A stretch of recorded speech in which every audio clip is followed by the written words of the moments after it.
I'm Drew Broach from NOLA.com and the Times-Picayune. We're here in Grand Isle.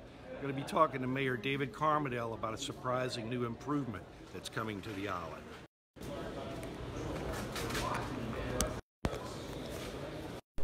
Yes, and the airport was built in the early 50s and 60s. Dr. Elmer came to Grand Isle, and he developed Elmer's Island. But in the same mission, his dream was to get the people come in with little airplanes and small airplanes and seaplanes. So what he did, he dug on both sides of the canals and came in with clay mud and started building this mound of dirt for about 3,000 feet. And he came in with smaller planes, and he had judges from Jefferson Parish. He had different people from all over Louisiana, all over the state that would fly in. And I was a little boy. My brother and I would come with my dad in a pickup truck, and you know, the Elmers were very good friends with us.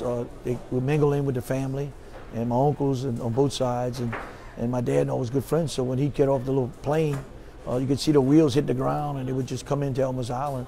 And he had people, good friends of his from all over, different countries and different states, and they wanted to catch fish off of Elmer's Island.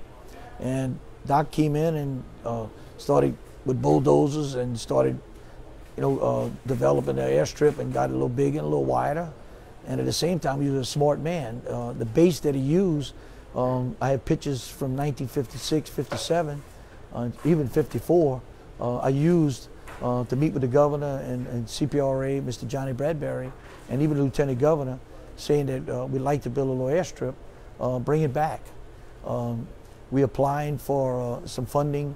We getting ready to sign the agreement with Wildlife Fishery with Mr. Jack, the secretary, was a fine guy that excited about getting it done. We got a lot of red tape to go through. We got some mitigation to go through. Means we want to go an extra maybe a couple of thousand feet. Last Monday, we went ahead and put the cement post where the four corners of the property is being marked. And we also got the longitude and the latitudes. I got a phone call a few minutes ago that looked like the state's gonna better, the lawyers are saying that maybe we better sign the agreement maybe in the end of next week. So we should have something by, you know, I'd say the first week in August. And once that's signed, we can start cutting the grass and start getting into that area. And you know, we got commitments of getting dirt hauled in and start building our foundations and with the right permits and dealing with the Corps and mitigation. And you know, and this would make a tremendous difference. Now that the governor come in and he wants to spend $6 million and get kayaks in areas and make a refuge out of it, we probably could create jobs out of this, getting a trolley to come in and pick up the people and bring them to different hotels and summer homes. And you know, when I traveled the state and I became mayor of Louisiana for LMA, every office I went in, every mayor's office was, man, we're going to Destin, we're going to Destin. So that kind of made a click in my mind, saying, wait a minute, why go to Destin when we could come to Grand Isle? And I thought about Dr. Elmer when I was a young kid. I was so excited to see that small plane come in, and then you see the seaplane coming in, and then you got like Wildlife Fishery has a bunch of seaplanes. We got a $51 million Wildlife Fishery facility that got a lot of biologists right here, right behind the City Hall. So you get seaplanes from all over coming in, and you get the regular, you know, we're trying to get small jets to come in. And the way the funding would come about, you had asked me earlier about, was we talked about $5 million to come in a little asphalt runway. But I think that with the asphalt runway, we could also build something for the seaplanes and build a dock. And in the meantime, the planes that you want to get in, and I don't know too much about planes, but I want to get them small jets in. But I always talked about it, and my dream was to have, use the Coast Guard station, which we have a lot of soldiers here, and maybe go through some grants, and I'm dealing with the governor's staff right now that represents all the small airports of Louisiana.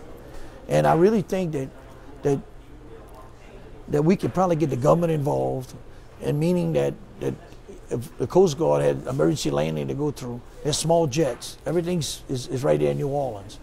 And you might better get that small jet, and maybe I'm the type of mayor that I love funding. I love to get funding. I love to make things happen and make a puzzle. And you know, by getting them small jets in and getting the federal government, maybe talking with the federal government, which we have been talking to, Governor Edwards, we've been talking about it for the last 2 years, and dealing with the, you know, we never got to the Trump administration yet, but the congressmen and the senators on board is get them smaller jets in. and getting the money people. And by that time, you know, traveling back to the state and thinking about all the mayors and all the elected officials I met in 3 years to become president of all the mayors, I never forgot them. And I called them up and I told them, and they said, instead of going to Destin, we would love to come to Grand Isle. So this is a 3,000-foot strip, unpaved right now. That's right. It's not been used. Right. It's many years, 25 years. Okay. And so you all are looking at reviving that, extending it, and paving it, possibly? Yes, sir. Yes, sir. Now again, you know, we had a lot of mitigation. You got to deal with permits and issues like that. People think I'm dreaming, but you know, what amazed me is I ain't walked that strip probably in 20 years. I always walked the first 1,000 feet, but the grass was so high. We started cutting the grass, and then we stopped, and we wanted to go see how far we can walk. And I just stepped on it. It was like concrete. And it was amazing to show pictures in 56 and 54, black and white pictures, and they had just the white clay mud because it was black and white. And today we did area photos, and we did surveys, and we flew the drone 3 weeks ago, and brought pictures of it. And it's still there, the base is still there. If everything worked according to plan in terms of approval, funding, construction and all, when's the earliest that this would be open? Well, I'm a hustler.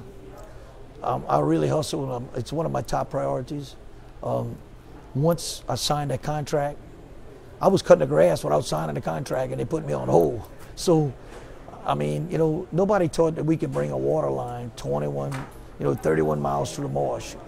We lobbied hard. I've been elected since 1989, and our dream was to bring water. Everybody was against us. I was born with no water. I mean, raised with no water in the 70s. And once you bring drinking water to your community, that changes the whole image. Because every time there's a disaster, and I've been elected, 9 terms. I've been through many disasters.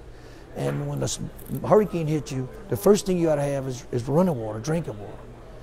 And I learned that with my mom and dad in 1965 with Hurricane Betsy.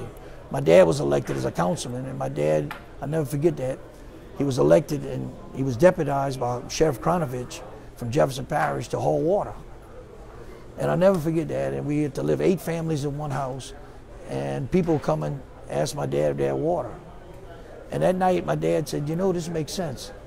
And I looked at him, I was a little boy, my brother and I, and he said, remember when there's a disaster that hits, that you got to bring drinking water.